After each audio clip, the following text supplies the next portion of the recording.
Le Seigneur des Seigneurs, je l'aime et avec moi. Et puis je dis à toi, Seigneur, parce que tu es le roi. Le Seigneur des Seigneurs.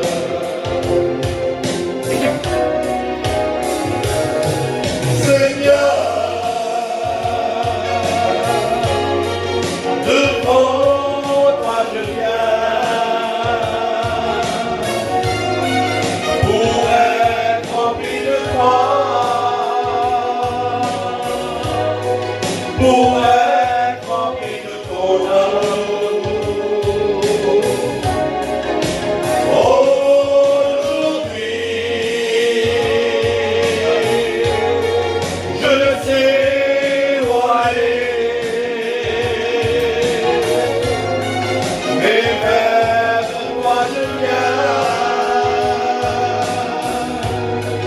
et vers toi je viens. Je lève avec toi, et puis je dis à toi, Seigneur, parce que tu es le roi, le Seigneur des Seigneurs. Je l'aime bien avec toi. Béni soit ton nom. Et puis je dis à toi, Seigneur, parce que tu es le roi. Le Seigneur, le Seigneur. Amen. Amen. Merci Seigneur. Je remercie les frères de m'avoir laissé la place ce soir. Je suis content de vous faire la réunion. Vous savez, je voulais vous poser, c'est pas une question, mais vous la posez dans votre cœur, vous comprenez. J'étais sur ma chaise et je pensais, puis c'est pas d'aujourd'hui, ça fait quelques fois que je pense, vous savez, j'écoute souvent de fois les anciens. Vous savez, on écoute les anciens, ils disaient avant c'était bien, avant on priait plus, avant il y avait plus de miracles. Et c'est vrai, on l'écoute souvent, et puis c'est une vérité. Avant les réunions, les gens, ils étaient baptisés du Saint-Esprit, beaucoup plus qu'avant. Avant, on voyait des miracles, avant, on voyait des malades guéris, avant, on voyait ça, avant, on voyait ça. Et puis on dit toujours avant, comme si que lui, il est plus d'actualité. Vous comprenez ce que je veux dire? Comme si que lui, il est plus d'actualité. Alors, est-ce que c'était l'époque qui fait que c'était comme ça, ou est-ce que c'est nous qui a perdu quand même un peu de foi? Vous comprenez? Parce que c'est vrai, peut-être qu'avant, il y avait des prodiges. La Bible, elle en parle. Vous lisez toute la Bible. Dans les évangiles, le Seigneur, il en a fait des prodiges. Il a fait des miracles. Il a guéri des personnes. Les démons, ils étaient chassés. Enfin, ce que vous voulez. Mais aujourd'hui, le Seigneur, vous croyez qu'il est là? Amen. Eh bien, le Seigneur, il n'a pas changé. Gloire à Dieu. La réunion, c'est dans un cœur. Alors, le Seigneur, il est parmi nous, mais ta réunion à toi. Personnel, quand tu vas au médecin, quand tu vas à l'hôpital, quand tu as un besoin, tu vas vers le monsieur et tu sais qu'à la fin, eh ben, si le médecin il est bon, parce que c'est toujours pareil, si le docteur il donne pas d'antibiotiques, il n'est pas bon le docteur. On va aller vers un autre docteur. Mais là, c'est le meilleur des meilleurs. C'est Jésus, il est parmi nous. Gloire à Dieu. Donc tu sais que si tu as un besoin, eh ben, tu n'as plus qu'à lui demander, avec une foi sincère et un cœur vrai, et le Seigneur, il te le donne. Amen. Gloire à Dieu. Voilà, merci Seigneur. Je voudrais, on a prié le Seigneur. Je voudrais reprier le Seigneur encore. Je voudrais que vous priez tous pour moi. Vous savez, on dit toujours une personne, mais ça serait bien que vous priez pour moi tous ceux que j'ai besoin. Je demande à bout de pain. Tu pries pour moi à bout de pain. Vous savez, hier, ça fait déjà quelques jours que Nana m'avait demandé de faire la réunion. Et puis voilà, je pensais, j'ai dit, Seigneur, qu'est-ce que je pourrais apporter? Alors dire, on ne le fait pas que pour faire une réunion. On le fait, c'est normal. Enfin, un chrétien comme un serviteur de Dieu, il faut qu'il lise. Voilà, ça c'est logique, hein, c'est la parole de Dieu, et il faut se nourrir de la parole de Dieu. Elle nourrit notre âme, on a besoin, vous comprenez? Et puis j'ai dit, Seigneur, qu'est-ce que je pourrais apporter? Qu'est-ce que je pourrais apporter? Et puis écoutez, hier soir, on parlait avec des frères, et puis à un moment donné, on était en train de discuter quelque chose, j'étais fixé comme ça, là. Ils parlaient, je n'écoutais même pas ce qu'ils disaient, les garçons. Et puis d'un seul coup, à voix haute, j'ai dit, Seigneur, ça y est, je sais. Ils m'ont regardé, les garçons. Tu sais quoi? Non, mais c'est bon, je sais ce que je vais prêcher demain. J'avais un mot sur mon cœur, c'est revenu, ça fait un petit moment que je n'avais pas prêché ce message-là. Et puis je pense que si le Seigneur l'a mis dans mon cœur, c'est parce que tu en as besoin. Amen. Et c'est parce que j'en ai besoin. Vous savez, on a besoin de vivre des choses avec Dieu. On a besoin. On a besoin de voir des choses. Moi, dans mon ministère et puis dans ma vie chrétienne, moi je veux voir des choses. Vous comprenez, je veux que le Seigneur il me parle. J'écoutais la petite sœur tout à l'heure qui expliquait qu'elle priait le Seigneur, ce qui est logique réellement pour les chrétiens ou pour une chrétienne. Et puis elle avait demandé dans sa prière, le Seigneur lui avait demandé quelque chose, d'appeler son Père. D'appeler son Père pour lui demander qu'il fallait qu'il donne son cœur à Dieu ou qu'il revienne à Dieu. Et puis c'est une bonne chose, vous voyez. On veut vivre des expériences comme ça. C'est parce qu'on est en contact de Jésus que c'est comme ça. Quand le Seigneur nous demande des choses, c'est parce qu'on est en son contact. C'est parce qu'on est curieux, c'est parce qu'on a envie de faire des expériences avec lui. C'est parce qu'on veut voir quelque chose. Et on a besoin de voir des choses, vous comprenez? Et puis écoutez, je voulais vous parler de... Aujourd'hui, c'est vrai, voilà, on en a besoin plus que toute autre chose. Vous savez, c'est le thème du message, c'est de l'espérance en Jésus. Amen. De retrouver de l'espérance des fois en Jésus ou d'avoir de l'espérance en Jésus, peu importe. Je ne sais pas si tu es chrétien ou voilà, mais rouvre ton cœur tout simplement, que tu l'aies ou que tu ne l'aies pas, ce soir tu peux le rencontrer. Et puis si tu l'es, tu peux être relevé, tu peux avoir de la foi dans ton cœur. Ce soir, c'est une réunion et puis il peut se passer n'importe quoi. Amen. Parce qu'il est parmi nous. Pas parce que c'est le Luigi qui prêche, excusez-moi, mais c'est vrai, pas parce qu'il y a des serviteurs de Dieu quelconques qui est là. Pas parce que des fois il y a des ministères quelconques, c'est parce que lui il est là. Amen. Vous comprenez? Et il se sert de ses serviteurs, mais c'est parce que lui il est là. Premièrement, je voudrais te dire que ce soir il y a de l'espérance en Jésus. Amen. Si tu n'avais plus la foi, si tu ne l'as pas du tout, je ne sais pas. Mais dans tous les cas, ce soir tu peux en avoir. Et celle qui crée la foi dans les cœurs, c'est la parole de Dieu. Amen. Alors ouvre ton cœur. Écoutez, de l'espérance, c'est simple, je vais noter ici. Espérance, c'est quoi? On n'a pas fait les grandes écoles, c'est déjà pas mal, on a fait les écoles bibliques, non? C'est déjà bien, voilà. Et puis écoutez, de l'espérance, c'est ça, c'est simple, c'est attendre. On n'a pas toujours envie d'attendre. C'est long et c'est compliqué des fois d'attendre, il y a des situations compliquées. On n'a pas envie. Mais l'espérance, c'est des fois d'attendre. Écoutez, l'espérance, c'est ça. C'est être plein d'espoir. Toujours espérer, toujours avoir de l'espoir en ce que le Seigneur il nous a promis et en ce que le Seigneur il veut de nous. Et puis ce que le Seigneur il veut de toi. C'est ça l'espérance. Écoutez, c'est quoi d'autre? C'est d'en vouloir. Toujours en vouloir pour Dieu, malgré les situations, malgré la complication. En vouloir avoir de la confiance. Toujours se confier à celui qui peut nous donner. Amen. Et celui qui peut te donner, il n'y en a qu'un, et il s'appelle Jésus. Amen. Un homme ne peut pas te donner. Vous savez, il y a des situations de personnes, des fois, et puis c'est une vérité. Écoutez, il y a des personnes qui étaient dans le monde, et puis que leurs parents, il y a des personnes qui étaient droguées dans le monde, ou qui buvaient énormément, vous comprenez. Et puis leurs parents, ou la femme du monsieur, quand il allait vers lui, il disait, faut que t'arrêtes, c'est compliqué. Eh bien, c'est pas pour ça qu'il arrêtait autant. Qu'a fait arrêter cette personne-là, c'est quand il est venu dans la réunion et que le Seigneur lui a parlé et qu'il l'a délivré. Vous comprenez? C'est pas un homme qui peut changer un homme, et c'est pas en tapant sur l'épaule de quelqu'un en disant que ça va aller, que ça va s'arranger. Si ça s'arrange, c'est parce que le Seigneur il veut donner de l'espérance et que lui est parmi nous, et ça va s'arranger. Tu comprends ce que je veux dire? Et ça va s'arranger. Écoutez, le psaume 40, et là c'est David qui parle, écoutez ce qu'il dit. Le psaume 40 au verset 2. David il parle, et il dit ça. Il dit, j'avais mis en l'Éternel mon espérance. J'avais mis en l'Éternel mon espérance. Et puis quand je me suis rendu compte, c'est j'avais mis. C'est-à-dire qu'il parle au passé. Il n'en avait plus, David. Il n'avait plus d'espérance. Et puis écoutez, il fallait se mettre à sa place. Il fallait se mettre à sa place à David. Il était roi sur Israël. Ceux qui étaient autour de lui, ils voulaient la guerre. Tout le monde il en voulait réellement. Il n'y avait personne qui l'aimait bien à cette époque-là. Écoutez, c'était compliqué pour lui. Et puis là, il parle à Dieu et dit, Seigneur, j'avais mis en toi mon espérance. Je l'avais mis. Et là, il y a un point. Il y a une virgule. Et vous savez, une virgule, c'est rien. La parole de Dieu, quand tu la lis, et puis des fois, il faut s'arrêter. Parce que si c'est écrit, c'est écrit. Et il ne faut pas l'enlever. La Bible nous dit qu'il ne faut pas enlever un iota. Un iota, c'est le point sur le i. C'est rien du tout, un iota. Et bien là, il y a une virgule. Et dans une virgule, il peut y avoir des minutes. Après une virgule, il peut y avoir des heures. Il peut y avoir des jours. Il peut y avoir, mais peu importe. Un an peut-être, je ne sais pas, 6 mois. Il peut y avoir un temps. Mais là, lui, c'était auparavant. Il n'avait plus d'espérance, David. Et puis à un moment donné, il se faisait quelque chose. Écoutez ce qu'il dit. Et il dit, il s'est incliné vers moi. Et puis ce soir, le Seigneur, il s'incline vers toi. Gloire à Dieu. Et puis vous savez ce qu'il dit? Il dit, il s'est incliné vers moi et il a écouté quelque chose. Il a écouté mes cris. Il y a combien de temps peut-être que tu n'as pas prié? Parce que tu n'as plus d'espérance. Parce que tu n'y crois plus à la prière. Parce que tu n'as plus envie de prier. Parce que tu n'as plus la force de prier à Dieu. Alors des fois, on le fait.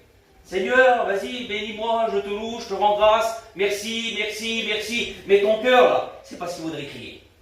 Et puis c'est pas ce que Dieu veut.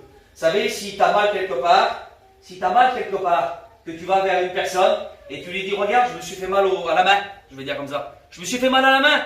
Mais si tu as mal à la main, et puis si j'ai mal à la main, moi, et puis je viens vers toi, je vais te dire, j'ai mal de tête. Tu vas dire, ben non, tu as mal à la main, t'as un problème, tu comprends? Et bien des fois, c'est ce qu'on fait avec Dieu. On a des problèmes, on a des difficultés, on a des situations compliquées, puis nous, au lieu de crier à Dieu avec une prière bien précise, eh bien, on dit Seigneur, je te loue, je te rends grâce, et puis on ne crie pas à Dieu, on ne la dit même pas notre prière, on fait des prières récitées. Devant Dieu, c'est vrai, on fait des prières récitées, alors qu'à ce moment-là, il dit ça lui. Il dit, t'as écouté mon cri. Vous croyez que David, quand il devait crier, il ne devait pas expliquer ses problèmes à ce moment-là? Alors, je te promets que quand David il devait crier, il ne devait pas dire Seigneur, eh ben voilà, bénis mon père, ma mère, mais si c'est dans ton cœur et puis que tu le veux réellement, Seigneur veut le faire. Mais lui, là, c'était sa situation qu'il fallait qu'il change à David. Et puis jusqu'à temps que Dieu, ben, lui, il incline son oreille vers lui et puis dit Seigneur, tu m'as écouté. Il savait que quand Dieu l'avait écouté, il l'aurait exaucé. Vous comprenez? Et puis le psaume 71, au verset 5, il dit ça, car tu es mon espérance, Seigneur. Là, c'est encore David. Il dit, car tu es mon espérance. Il avait bien compris, David, que ça y est, il a été béni, il a été exaucé. Et puis il le dit de sa voix, lui, Seigneur, tu es mon espérance. On va dire, Seigneur, tu m'as sauvé, tu m'as délivré, tu as toujours été là. Tu as toujours été là dans les moments compliqués où personne ne croyait en moi. Vous savez, David, ses frères, ils ne croyaient pas en lui. Même son père, il ne croyait pas en lui. Parce que quand Samuel, il vient, David, il est là, il est dans les prairies à train de donner à manger aux brebis. Et puis lui, Samuel, il est là, et puis Dieu lui avait parlé. Vous connaissez l'histoire, là? Dieu lui dit, va dans la maison là-bas d'Isaïe à Bethléem, et il dit, là-bas, je choisis un roi. Et puis là, il fait montrer tous ses enfants, alors dégradés, hein, les plus grands, les plus petits, vous comprenez? Et puis tout c'est là, et puis à un moment donné, Dieu parle à Samuel, c'est le prophète, et lui dit, non, je les ai rejetés tous, réellement. Tous, ils sont 7. Et puis le 8e, il n'est pas là. Il était rejeté de son père. Il était ignoré de son père. Son père n'avait même pas compté sur lui. Il était là-bas en train de garder les brebis. Imaginez-vous, si ses frères l'ignoraient, si son père l'ignorait, dans son cœur il était brisé lui, mais Dieu ne l'a pas ignoré. Quand il était tout seul, quand il était dans la solitude, quand il était toujours berger là-bas, eh bien à ce moment-là, Dieu il l'avait vu lui. Amen. Dieu il l'avait vu lui. Et Dieu avait vu sa souffrance. Et puis qu'est-ce qu'il dit Dieu? Qu'est-ce qu'il dit Samuel? Il dit c'est le seul de tes fils, c'est tous ceux-là qui sont là? Et puis il dit non, c'est pas ceux-là, c'est quel alors? Eh bien il y en a un autre là-bas. Il y en a un autre là-bas. Ça veut tout dire ça. Ça veut dire lui là-bas, et c'est le plus petit. Lui là-bas, c'est rien. Il est inutile. Oui, mais il dit, moi je ne partirai pas tant que je ne l'ai pas vu. Et puis c'est celui, ce que Dieu avait compté. Il vient là, et puis il a été loin du Saint-Esprit, vous comprenez? Eh bien Dieu, il veut compter sur toi encore. Peut-être que tu as été rejeté, peut-être que tu es mis de côté, peut-être que tu n'en peux plus et tu en as marre et t'es de côté, dans une situation compliquée, et puis personne ne te voit, et puis personne ne peut t'aider, mais Dieu t'a vu lui. Amen. Quand tu étais tout seul et que tu disais Seigneur, personne, eh bien Dieu dit, moi je t'ai vu, et moi je compte sur toi. Moi je compte sur toi. Tu comprends? Écoutez, c'est pas mon message, mais voilà, c'est comme ça. Le Seigneur, il compte sur toi. Quand tu étais dans la solitude, je voudrais te dire quelque chose. Quand tu étais désespéré, eh bien lui, il t'a vu et il veut te donner de l'espoir ce soir. Tu comprends? Il veut t'en donner. Alors saisis-la, je t'en supplie. David, il n'a pas dit non, je suis plus petit. Il aurait pu le faire pourtant. Gédéon, il l'a fait lui. Il a dit, je suis plus petit des plus petits. Je peux pas, Seigneur. Non, David, il n'a pas dit, je suis plus petit. David, il a laissé faire. Il a été loin, et la Bible dit qu'il était rempli du Saint-Esprit. Il dit quoi? Aujourd'hui et dans la suite. Même plus tard, même dans les complications, même dans l'épreuve, même quand ça n'allait pas, même dans le deuil, même dans la souffrance, David était rempli du Saint-Esprit. C'est marqué dans la Bible, vous pouvez le lire. Écoutez, tiens ton rang. Tiens bon, le Seigneur il donne de l'espoir et de l'espérance. Écoutez, la Bible nous dit, je voudrais vous dire encore un texte, et puis c'est pour la jeunesse. Le texte là, je le cite souvent, voilà. Le psaume 9, verset 19. Écoutez, des fois il y a des jeunes qui sont peut-être là, et puis on a peut-être marre en réalité. Parce que nous, on fait des réunions, et puis des fois, on n'en peut plus. Il y a des jeunes qui sont là, ils sont chrétiens, et puis voilà, ils n'ont pas trop de compagnie, c'est un petit peu compliqué, puis c'est des chrétiens. Alors ils vont à la réunion, mais dans leur cœur, ils sont brisés, parce qu'il y a des jeunes qui sont un petit peu rejetés des fois. Et devant Dieu, c'est vrai, ils sont un petit peu rejetés comme David. Eh bien, le Seigneur, il veut parler aussi ce soir. Écoute ce qu'il est dit. Le psaume 9, au verset 19, il dit « Car le malheureux n'est point oublié à jamais. » Ah, si tu es malheureux, le Seigneur, il t'a pas oublié, lui. Si les autres, ils t'ont oublié et tu étais malheureux, eh bien le Seigneur, lui, il t'a pas oublié. Il n'est pas oublié à jamais, malheureux. Il dit ça, l'espérance du désirable, celui qui vit dans la misère, le jeune qui vit dans la misère, il ne périt pas toujours. Il ne périt pas toujours, celui-là. Alors t'es peut-être jeune et t'es peut-être dans la misère et t'es peut-être le plus malheureux du monde. Et je voudrais te dire quelque chose. Le Seigneur, il t'a pas oublié, lui. Il t'a pas oublié. Il compte sur toi encore. Gloire à Dieu. Amen. Je voudrais vous parler d'une histoire dans la parole de Dieu. Gloire à Dieu. Écoutez, je voudrais vous parler d'une histoire dans la parole de Dieu. Vous la connaissez certainement par cœur. En plus, cette histoire-là, c'est... Vous savez, moi, il y a un homme que j'aime bien dans la Bible. C'est l'apôtre Pierre. Vous savez pourquoi j'aime bien Pierre? Alors, c'est pas forcément à cause de son tempérament, parce que Pierre, il est dur. Mais j'aime bien Pierre parce que même qu'il a fait des fautes, parce qu'il en a fait des fautes. Vous savez que Pierre, il a renié le Seigneur, entre autres. Vous comprenez, plus loin, tout le monde le sait. Mais même qu'il a fait des fautes, même de tout ce que vous voulez, Pierre, c'était l'homme d'action, c'était l'homme de foi, mais c'était l'homme qui voulait voir. C'était un curieux. Vous lisez la parole de Dieu, Pierre, il est toujours devant. Il est curieux, il est toujours là, prêt, écoutez, prêt à voir quelque chose que le Seigneur allait faire. Il voulait voir des choses. Pierre, il avait un cœur pour Dieu. Pierre, il était tout proche de Dieu. Pierre, il a fait des fautes. Pierre, il a tombé. Pierre, il se relevait. Vous comprenez? Pierre, c'était quelqu'un qui aimait Dieu réellement. Il aimait Jésus, il l'aimait vraiment. On le voit qu'il l'aimait vraiment. Tout le long de la parole de Dieu, vous le voyez. Il prenait soin du Seigneur. Il n'avait peut-être même pas compte. On l'a vu, vous l'avez vu aussi. Et c'est vrai que ça le définit pas mal quand vous lisez la parole de Dieu. Vous connaissez Pierre. Vous avez vu aussi la série, là, The Chosen. Il y en a plein qui l'ont vu. Vous avez vu Pierre dedans, c'est une carne. Mais Pierre, là, même que c'est une carne, là, il aime Jésus devant Dieu. Et puis quand vous lisez la Bible et puis vous regardez le film, vous dites Seigneur, certainement qu'il était comme ça en plus. Même que c'était compliqué, il devait être comme ça, Pierre. Vous comprenez? Il l'aimait vraiment. Il n'avait pas confiance en tout le monde. Vous lisez à un moment donné, quand le Seigneur il va être livré, il prend une épée, Pierre, parce que tellement qu'il l'aimait, il coupe l'oreille d'un des serviteurs qui était là. Il lui coupe l'oreille. Il était prêt même à donner sa vie à ce moment-là. Alors il l'a renié, c'est vrai. Peut-être que tu as tombé, toi, peut-être que tu as baissé les bras, mais toujours tu peux te relever, parce que Pierre, il l'a fait. Vous comprenez? Et j'adore Pierre.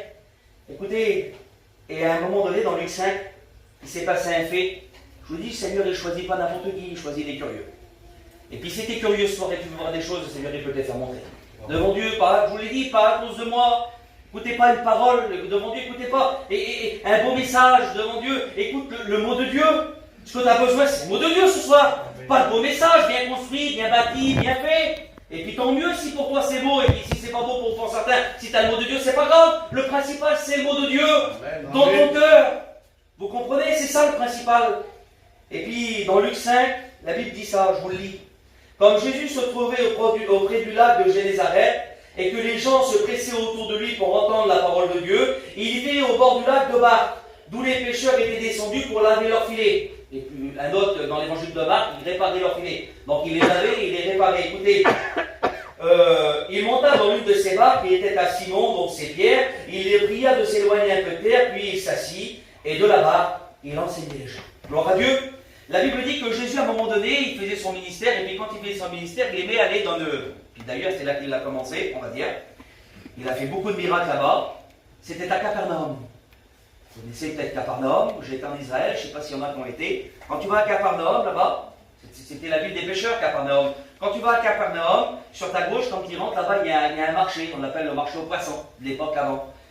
Aujourd'hui, c'est plus un marché, hein, c'est des ruines, vous comprenez. Mais c'était là où les pêcheurs, ils vendaient leurs poissons. Et puis Capernaum, ça a un mot un peu... Ça a une signification un peu spéciale, ça a deux portées. Deux portées. Mais il y a une portée qui est un peu compliquée, ça représente le cœur d'un homme, je vais vous le dire.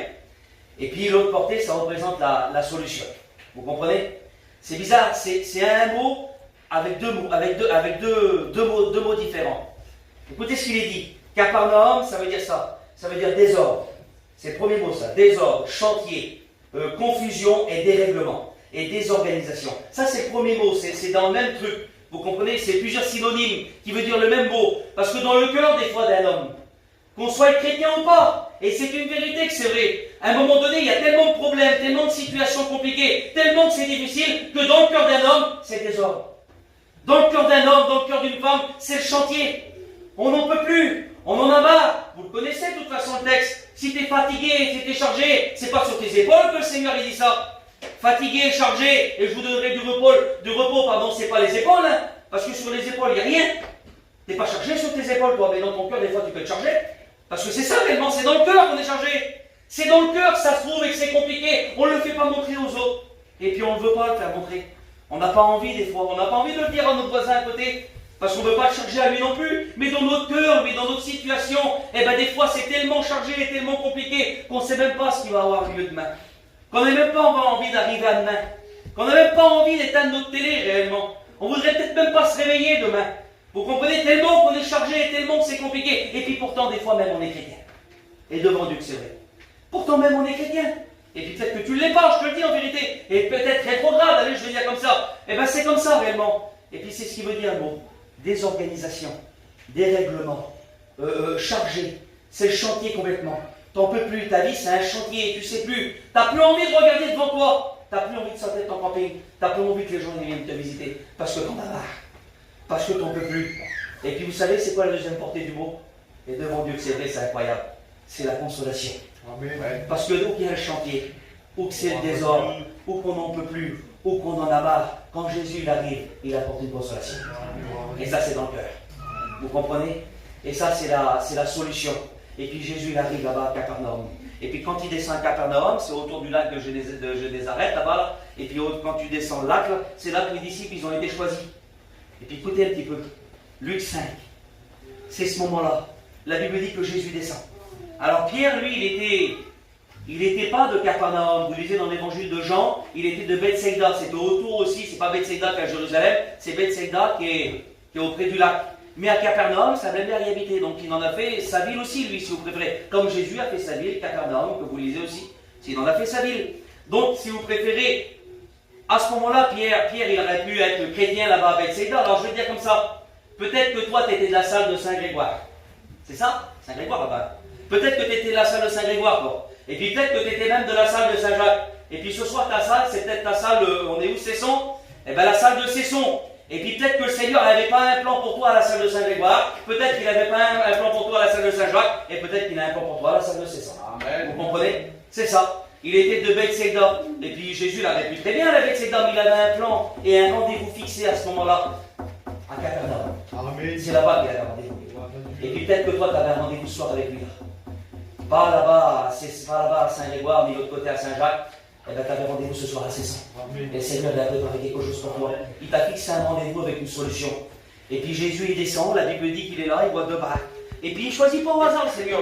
Il n'y a pas d'hasard avec lui de toute façon. Devant Dieu, il n'y en a pas d'hasard. La Bible dit qu'il rentre dans une de ces barques et était à Simon, donc Pierre, celui qui est curieux. Retenez bien, celui qui veut toujours voir. L'homme de foi, l'homme d'action, l'homme qui veut voir de toute façon. Il prend sa barque à lui. Il aurait pu prendre la barque de Jean, de Zébédée, quoi je vais dire. C'est vrai, il aurait pu le faire. Non, il choisit sa barque. Et puis Pierre, lui, il réparait les filets, il les nettoyait. Il regarde, il voit un homme, là, il est là, il monte dans la barque. Écoutez, Pierre, il a pêché toute la nuit. C'était difficile pour lui. Parce que c'était une pêche compliquée à l'époque, vous savez, de prendre un filet, de le jeter dans l'eau, de le remonter, de le rejeter dans l'eau, de le remonter. C'était dur, hein. Ça devait être pesant, hein. Déjà, il y en a qui vont pêcher déjà avec une gaule, vous comprenez. Et puis, 1 heure après, 2 heures après, ils sont chez eux, ils n'en peuvent plus. C'est trop pesant. Imaginez-vous avec le filet. Ils n'en pouvaient plus. Alors, il n'avait plus de force dans ses bras, mais le moral, il était en miettes. Parce qu'eux, ils ne pêchaient pas que pour ça, ils pêchaient pour manger, eux. C'était l'utilité de manger, là. C'était nécessaire pour eux. Alors, à un moment donné, dans son corps, il était en miettes, mais dans le moral, il n'en pouvait plus. Alors il était là, il réparait les filets, Jésus rentre dans sa barque, il commence à prêcher la parole de Dieu, et puis il ne s'est pas marqué qu'est-ce qu'il prêchait le Seigneur. C'est pas marqué qu'est-ce qu'il disait. J'aurais demandé si ça avait été moi, je l'aurais marqué. Parce que ce que je sais réellement, avec le caractère de Pierre, avec comment qu'il était Pierre, s'il n'aurait pas écouté la parole de Dieu à ce moment-là, peut-être qu'il aurait dit Jésus, sors de ma barque, mon Dieu. J'ai pas envie d'aller là-bas. Mais ce que Jésus disait, c'était esprit et vie. Amen. Quand il prêchait là, Jésus à ce moment-là dans la barque, ça a donné une foi dans le cœur de Pierre. Ça a donné la foi. Dans son cœur, il s'est créé quelque chose. Et puis ça a commencé à grandir et à germer. Il devait l'écouter en réparant le filet, puis il devait être étonné, Pierre. Imaginez-vous un petit peu la scène. Avec sa fatigue et son moral à zéro, il a écouté la parole de Dieu, et à un moment donné, dans son cœur, qu'est-ce qu'il veut faire? Il veut voir. Alors qu'est-ce qu'il fait? Il monte dans la barque. Et puis Jésus lui dit quelque chose. Jésus lui dit, écoute-moi. Maintenant, tu vas faire quelque chose, Pierre. Avance un petit peu. C'était pas grand-chose, c'était un petit peu. C'était peut-être la démarche que tu as fait ce soir. Peut-être que tu n'avais pas envie d'aller à la réunion.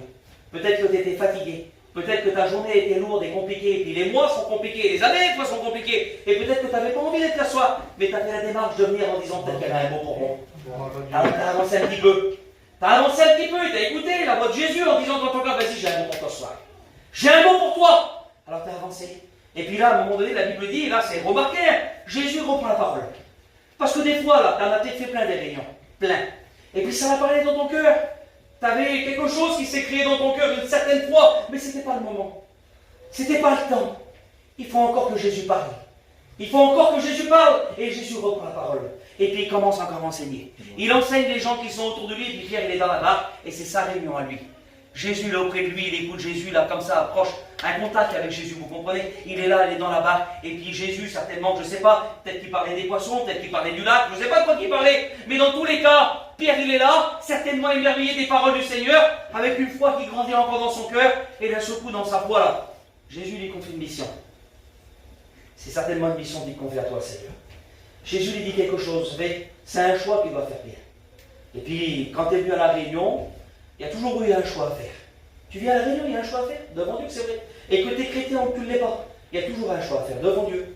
Quand tu vas le dimanche et puis que tu es là, toi tu es dans la réunion, et puis que la parole de Dieu elle est prêchée, et puis que dans ton cœur ça fait un boom là, parce que tu as eu un contact dans ton cœur et que le Saint-Esprit parle, et puis qui dit je vais te relever, et qui dit ça va aller, et qui dit ça va le faire, là à ce moment-là, soit tu as le choix d'y croire, soit tu as le choix que tu te dis bah on verra. Vous comprenez? Soit tu dis on verra, et puis quand tu n'es pas chrétien, ou quand tu es rétrograde, je veux dire, soit tu te dis Seigneur je prends. Oui je suis d'accord, je vais t'écouter.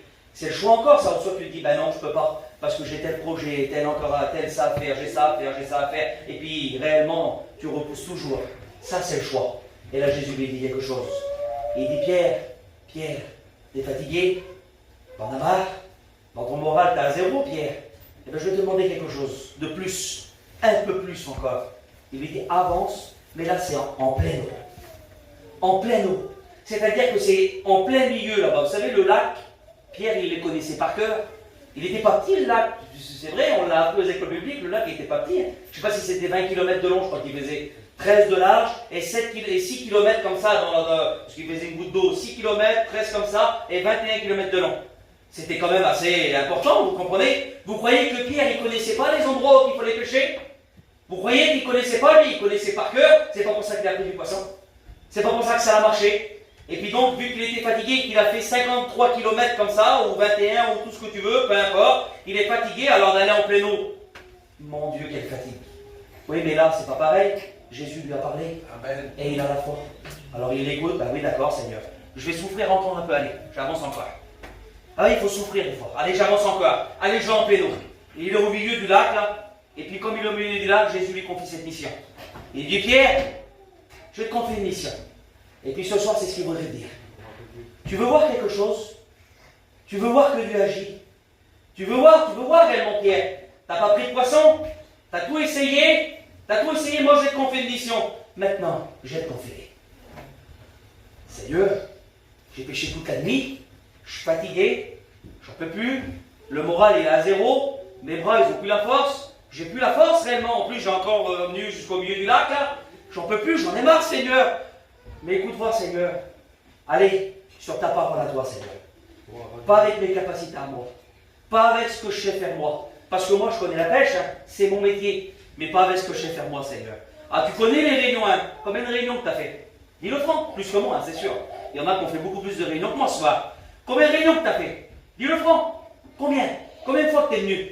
Combien de fois que le Seigneur t'a parlé? Combien de fois que tu es reparti avec un mot de Dieu qui a été prêché? Et combien de fois que tu l'as cru? Allez, ça c'est pour toi ça. Combien de temps que tu l'as cru? Combien de fois que tu l'as cru? Est-ce que tu y crois encore? Est-ce que tu as de l'espérance encore? Eh bien si le Seigneur a parlé, si le Seigneur voulait que je parle comme ça, c'est parce que je crois que tu n'en avais plus. C'est parce que je crois que tu n'avais plus d'espérance. Et je voudrais te dire quelque chose. Vous savez Pierre, avec ses capacités à lui, et c'est là que je voudrais vous dire, avec ses capacités à lui, Pierre, il a tout essayé. À l'époque, au lac de Galilée, il y avait 3 sortes de pêche. Il y avait la pêche à l'hameçon, c'était simple, basique. Il y avait la pêche à l'arpon, et il y avait la pêche au filet. Alors ça, voilà, c'est simple, on les connaît les pêches, hein, c'est pas compliqué. Mais il y avait 2 sortes de filets. Il y avait un filet qui s'appelle le seine, qui est encore un filet d'aujourd'hui. On pêchait de la journée le seine. C'était un grand filet qu'on le jetait dans l'eau, on faisait un petit peu de remous, allez, puis les poissons ils venaient, puis on tirait sur le filet, puis il y avait des poissons. Puis il y avait un filet, c'est celui qui coûtait très cher. Le meilleur des filets, on dit le number one, vous comprenez? Meilleur des meilleurs, il n'y avait pas meilleur. Celui-là, les poissons, ils tombaient toujours dans le panneau. On l'appelait la trémaille ou le trémaille. Alors quand tu le jetais dans l'eau, le filet là, il se pêchait de nuit. Le filet dans l'eau, la nuit là, il devenait invisible. Les poissons, ils ne le voyaient pas. C'était le meilleur attrape-poisson, je vais dire comme ça.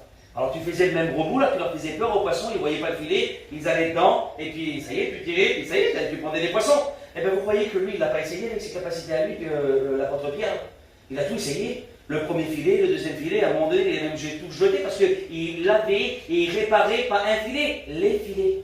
Il a tout essayé, tous. La plus belle des prières qu'il a peut-être essayé. Allez, je vais dire comme ça. Allez, t'as fait plus que le Seigneur t'a demandé, mais plus que le Seigneur t'a demandé, c'est pas ce que Dieu t'a demandé. Tu comprends ce que je veux dire? Parce que des fois, le Seigneur nous demande de faire un pas, et puis nous, on en fait 10, nous. Alors, du coup, t'as été trop loin. T'as été trop loin, il t'a demandé de faire qu'un pas. T'as trop fait. Il t'avait demandé que de faire ça, le Seigneur. T'as trop devancé. Il t'avait demandé aujourd'hui, puis t'as trop devancé, t'as un poids sur tes épaules. Il t'a demandé de faire quelque chose, une seule chose, le Seigneur. Il t'a juste demandé d'y croire. C'est tout. C'est tout. Juste y croire. Vous comprenez? Et puis lui, il a tout essayé, puis il n'arrive pas, alors Jésus lui dit, jette ton filet. Qu'est-ce qu'il fait, lui? Peu importe le filet. Hein. Je ne crois pas qu'il a dû calculer à ce moment-là. Il a pris le filet, il l'a jeté dans l'eau. Et puis quand il l'a jeté dans l'eau, là, j'ai écouté un serviteur de Dieu, certainement vous l'avez écouté devant Dieu. Et moi, ça m'a fait du bien. Alors je lui ai piqué. C'est méchant de piquer ça à quelqu'un? J'ai raison, je crois. Hein. Je ne suis pas méchant. Hein. Donc j'ai piqué. J'ai piqué un petit peu sa petite histoire parce que vraiment m'a plu. Et vous l'avez peut-être écouté, mais peut-être que tu l'avais oublié. Ça m'a fait du bien, ça m'a donné à réaliser réellement ce qui s'était passé à ce moment-là. Imaginez-vous un petit peu que quand Pierre il jette le filet, imaginez-vous un petit peu que le filet tombe dans l'eau, et puis le frère il avait dit ça, et il dit maintenant on va aller dans le domaine des poissons. Vous comprenez? Et puis moi, je ne sais pas, tu parles aux poissons toi, Mario? Tu as bien compris? C'est impossible, on ne parle pas aux poissons. Il a un instinct de survie, le poisson, quand il voit un homme, il sauve, c'est normal, il réfléchit. Et bien c'est comme ça. Et bien là, à un moment donné, imaginez-vous que le filet est dans l'eau, le poisson là, il y a un poisson qui est là, et puis toute la nuit, le poisson il a tourmenté Pierre. Il a tourmenté dans ses pensées. C'était le diable, le poisson, carrément. Bah oui, parce que c'est ça le diable. Quand tu jettes ton filet, le diable il est là, et puis il dit arrête un peu. Ça ne marchera pas. Laisse tomber. Laisse tomber. Laisse tomber. Ça ne marche pas. Donne pas ton cœur à Dieu. Ça ira pas, tu vas tomber. Tu n'arriveras pas, tu n'arriveras jamais. Ah, tes enfants ne se convertiront pas, ton mari ne se convertira pas, ta femme ne se convertira pas. Parce que c'est ça réellement ce que fait le diable. Peu importe la prière que tu as, écoute-moi, ça ne marchera jamais. Peu importe la situation, mais ça ne marchera pas, arrête, laisse tomber le filet. Écoute pas le Seigneur, écoute-le pas, ça ne marchera pas. Et c'est ce qui fait le diable, et ça fait trop longtemps que ça dure. Devant Dieu, ça fait trop longtemps que ça dure. Parce que ça fait trop longtemps que tu te fais rouler en te disant que ça ne marchera pas. Alors tu essaies de jeter le filet, mais réellement, il n'y a pas la conviction qui va avec. Et puis à un moment donné, le poisson, il est là, le filet est jeté. Et là, si vous l'avez dit, c'est le domaine du poisson. Et puis le poisson, il est là, et puis il regarde le filet là.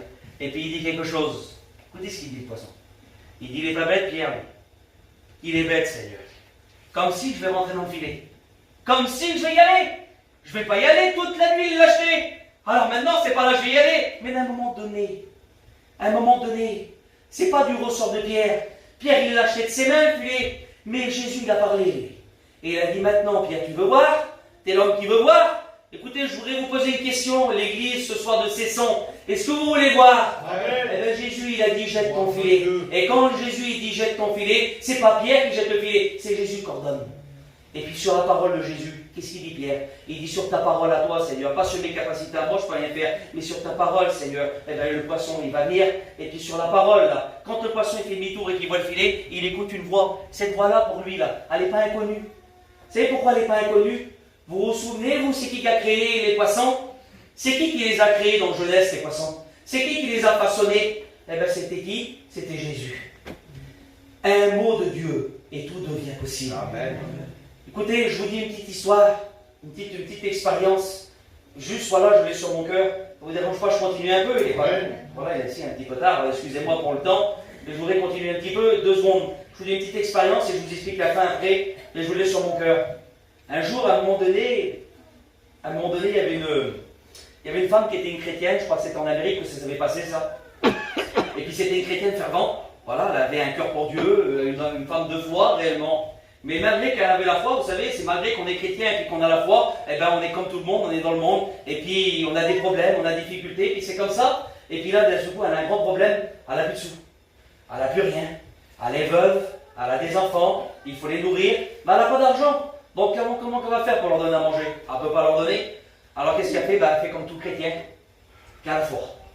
Elle se met dans sa chambre, elle ferme sa chambre, et puis dans son cœur. Parce que le cœur, le réel lieu secret, c'est le cœur. Vous comprenez? Le diable, là, je veux dire comme ça, les démons, là, quand tu es dans ta chambre et que tu pries, tu crois qu'ils ne t'écoutent pas, eux? Bien sûr qu'ils t'écoutent. Alors ils sont là et puis ils t'écoutent. Mais quand c'est dans ton cœur, là, ils ne peuvent pas y aller.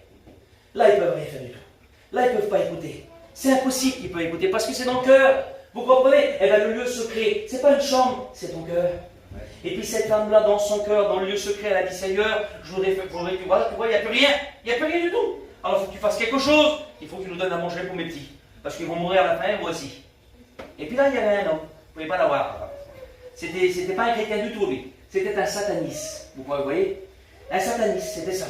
Il allait à l'église, les satanistes, là, vous voyez, c'est comme ça, les messes noires, tout ce que vous voulez. Et puis lui, il avait la chrétienne et il ne pouvait pas l'avoir en peinture.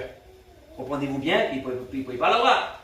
Alors il a fait quelque chose, il a prié le diable, il lui a dit, voilà le Seigneur, j'allais dire, voilà, il faut que tu me donnes une solution. La chrétienne, là, je vais la faire tomber. Alors qu'est-ce que je pourrais faire? Et puis lui, il est influencé dans ses pensées. Il a dit, voilà, un démon, il a dû parler, il a dit, ce que tu vas faire, tu vas aller au magasin, tu vas lui remplir des chariots de commission. Écoutez, tu vas lui remplir des chariots de commission. Et tu vas remplir 2 ou 3 chariots, je ne sais pas combien, mais le plus que tu peux en mettre dans ton auto, tu vas lui emmener et elle va les prendre, elle.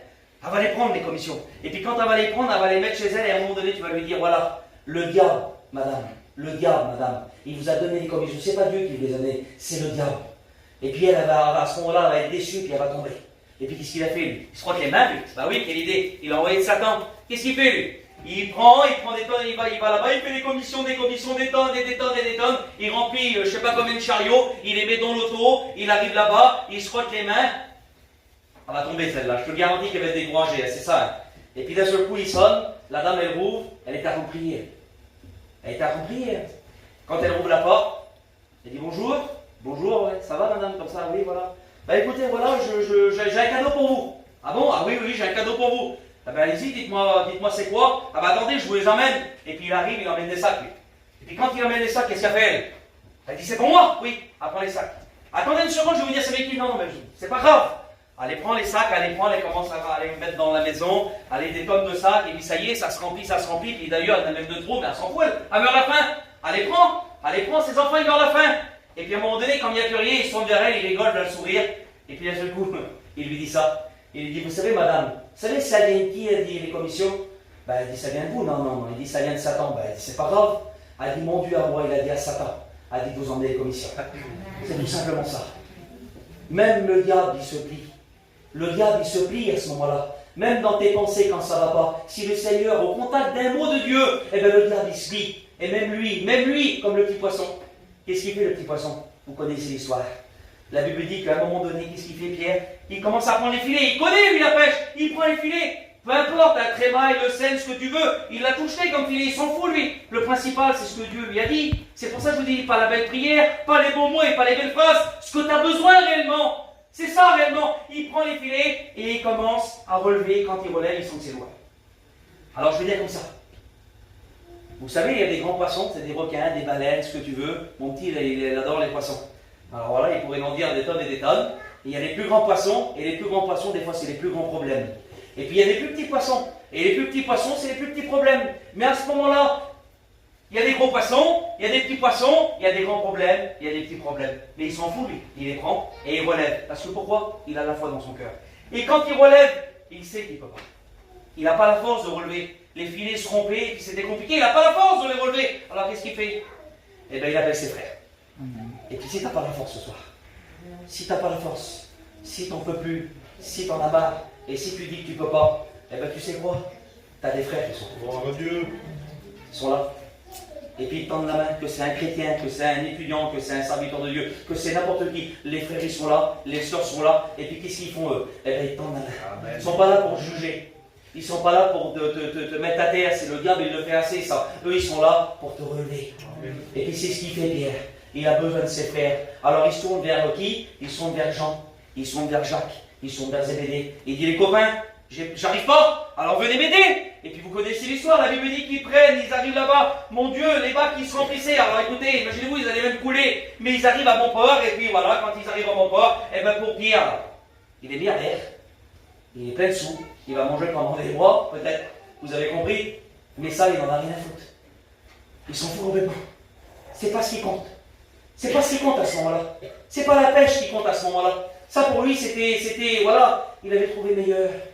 Et je voudrais te le rappeler. Si le Seigneur il t'a pas béni hier, s'il t'a pas béni avant-hier, s'il t'a pas béni les jours avant, mais ce qui compte c'est le meilleur. C'est que Jésus il est dans ton cœur. Et le meilleur il est parmi nous ce soir. C'est le numéro 1. Vous savez, on s'est connu qu'un frère il disait ça et puis on l'écoute encore. Il dit c'est un champion. C'est vrai, c'est un champion le Seigneur. C'est le numéro 1 des numéros 1 sur le podium. Il n'est pas deuxième, lui. Il est premier. Amen. Il est premier sur le podium. Il est au-dessus de tout le monde. Et puis vu qu'il est au-dessus de tout le monde et qu'il est premier et qu'il est là ce soir, il peut faire quelque chose pour toi. Alors Pierre, il fait quelque chose. Et puis pour toi qui n'es pas chrétien. Bon, je te dis qu'il est rétrograde. Bon, qu'on a marre, vous savez. Ah, il y a des situations compliquées, c'est vrai. Vous savez, il y a des gens, des fois, ils ne se parlent pas. Il y a des gens, ils sont dans la haine et dans la colère. Mais je te dis, ce soir, des grands, des petits poissons, des grands, des petits problèmes, peu importe. Le Seigneur, il peut te l'enlever, ça. Il fait quelque chose, Pierre. La Bible dit qu'il tombe à genoux. Il tombe à genoux. Soumission complète. Il a une repentance dans son cœur. Il dit, Seigneur, éloigne-toi de moi. En voulant dire, Seigneur, recule, Seigneur, je ne suis pas digne. Et il a certainement la tête dans la poussière. Mon sauveur. Imaginez-vous un petit peu le pardon à ce moment-là. Imaginez-vous dans son cœur, il ne mérite rien, Pierre. Il le sait, Seigneur, éloigne-toi de moi, je suis un autre pécheur. Il demande pardon à Dieu. Il lui demande pardon, il sait que c'est un pécheur privé de la gloire de Dieu à ce moment-là. Il lui demande pardon, il a une repentance dans son cœur terrible. Un chrétien, un inconverti, un rétrograde, mais un chrétien aussi, hein, ça se repent. Il n'y a rien sans repentance, il n'y a rien sans pardon. Et je vous le dis que c'est vrai. Tous les jours, je demande pardon à Dieu, et des fois même plusieurs fois. Et puis, c'est pas parce que je suis mieux que tout le monde, c'est justement à cause de ça, c'est peut-être parce que je suis peut-être pire que toi. Et bien, je demande pardon à Dieu parce que je suis peut-être pire que toi. Parce que je ne mérite rien. Tous les jours, je me lève et puis je dis, Seigneur, mon Dieu, vous voyez pas. Des fois, je suis dans mon camion, je suis enchaîné, je n'ai pas prié Dieu. Pas bizarre, un pasteur, des fois, qui oublie de prier. Ben oui, un pasteur, il oublie de prier. Je suis dans mon camion et je dis, Seigneur, mon Dieu, j'ai oublié de te prier. Vous comprenez? Seigneur, je te demande pardon. Pardon, Seigneur. Seigneur, j'ai fait une faute. Un pasteur qui a fait une faute. Oui, un pasteur, il fait des fautes. Eh bien, Seigneur, je te demande pardon. Pardon, Seigneur, j'ai négligé un tel. Pardon, Seigneur. J'ai passé à côté de l'autre. Pardon, Seigneur. Eh bien, tu l'as fait aussi, toi. Demande pardon, Seigneur. Amen. Tu as le droit de le faire ce soir. Et puis, il le fait, Pierre, il demande pardon à Dieu, puis à un moment donné, il fait quelque chose. La Bible dit qu'il lui dit quelque chose, le Seigneur. Il lui dit, Pierre, il dit maintenant, il dit, je vais faire de toi un pécheur d'homme. T'étais un pécheur, Pierre. Mais tu sais qu'aujourd'hui, je vais faire de toi un pécheur d'homme. Et il l'appelle avec lui. Et la Bible dit que Pierre, il fait quelque chose. La Bible dit qu'il regarde Jésus, il se lève, il laisse tout. Il laisse tout. Pour lui, ça n'a aucune importance. Le travail, il le met de côté. Les poissons, il les met de côté. La barque, il le met de côté. À ce moment-là, même écoutez, même son foyer, il le met de côté à ce moment-là. Parce qu'il avait rencontré quelqu'un. Et celui qu'il avait rencontré, c'était le Messie. C'était le Fils de Dieu. C'était Jésus. Celui qui peut résoudre tout problème. Vous voulez compris le Seigneur? Amen.